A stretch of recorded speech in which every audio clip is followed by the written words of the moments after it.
Marssonina का जो pathogen है वो 20 से 25 डिग्री के अंदर सबसे ऑप्टिमम है, जहां वो सबसे ज़्यादा और सबसे तेज़ी से ग्रो करता है। यानी कि 22 के आसपास बहुत तेज़ी से ये ग्रो करता है। यानी कि 22 डिग्री के आसपास अगर टेम्परेचर है तो ये 4 घंटे के वेट पीरियड के अंदर भी ये स्प्रेड हो जाता है। अगर इसे थोड़ा डाउन टेम्परेचर होता है तो ये 6 से 7 घंटे, या इसे थोड़ा सा डाउन अगर टेम्परेचर आता है यानी कि ये 10 से 12 घंटे, 10-12 डिग्री के ऊपर ये 10 से 12 घंटे के अंदर स्प्रेड होता है वेट पीरियड में।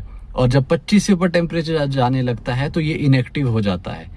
यानी कि इसकी ऑप्टिमम रेंज 20 से 25 है, जब इसको जो ये सबसे ज़्यादा फैलता है। और वेट पीरियड इसका जो हमने मेंशन किया, ये भी हाई ह्यूमिडिटी मांगता है।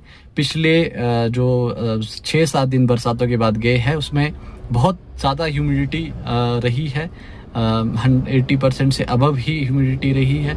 तो ये मार्सोनिना अल्टरनेरिया के लिए बाय ह्यूमिडिटी ऑप्टिमम है, लेकिन बाय टेम्परेचर अभी का जो टेम्परेचर है वो हाई ह्यूमिडिटी और हाई टेम्परेचर है वो अल्टरनेरिया को फेवर करता है, वो लीफ नेक्रोसिस को फेवर करता है।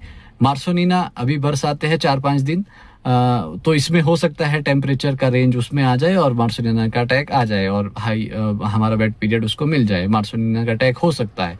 और जो पिछले 3-4 दिन के बरसातें रही, टेम्परेचर की वेरिएशन रही, उसमें मार्सोनिना का आपको सिम्टम्स देखने को मिले होंगे। इस जो अभी आजकल का टेम्परेचर, इसमें मार्सोनिना का सेकेंडरी इन्फेक्शन उस तेजी से नहीं फैलेगा। अब जो 3-4 दिन के बाद बारिशें होंगी उसमें वो बहुत तेजी से फैलने के चांसेस है। तो अभी हमारे को क्योर क्या करनी है, अगर आपको अपने बगीचे के अंदर सबसे पहले इन सारे सिम्टम्स को पहचानना है। लीफ नेक्रोटिक ब्लॉच के लिए आपको इररेलेवेंट स्प्रेज नहीं करनी है, आपको जिंक बेस्ड फंजीसाइड्स को यूज़ करना है, जो आमतौर पे हमारे पास कॉन्टैक्ट फंजीसाइड्स के अंदर हम जानते हैं वो करने हैं। मिक्सिंग आपको बिल्कुल नहीं करनी है, आपको प्लांट का स्ट्रेस नहीं बढ़ाना है। अल्टरनेरिया के लिए आप या मार्सोनिना फंगल पैथोजेंस है, बहुत सारी दवाइयां नॉन यूनिवर्सिटी ने रिकमेंड की है, आप यूज करेंगे वो कंट्रोल देगी। अल्टरनेरिया का कंट्रोल आपको दिखेगा, मार्सोनिना कंट्रोल आपको दिखेगा। मार्सोनिना थोड़ा सा, अल्टरनेरिया जो डंडी के ऊपर है, मार्सोनिना अगर आपकी लीफ में है तो लीफ फॉल आपको देखने को मिलेगा, क्योंकि इन्फेक्टेड लीफ गिरेगा, क्योंकि उसका पेटियोल वीक होता है, न्यूट्रिशन फ्लो वीक होता है, वो गिरते हैं। इन दोनों डिजीज में आपको लीफ फॉल देखने को मिलेगा।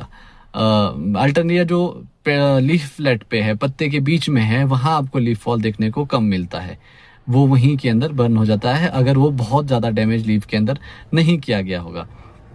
ये आपको ध्यान रखने के लिए 3-4 चीजें करनी है।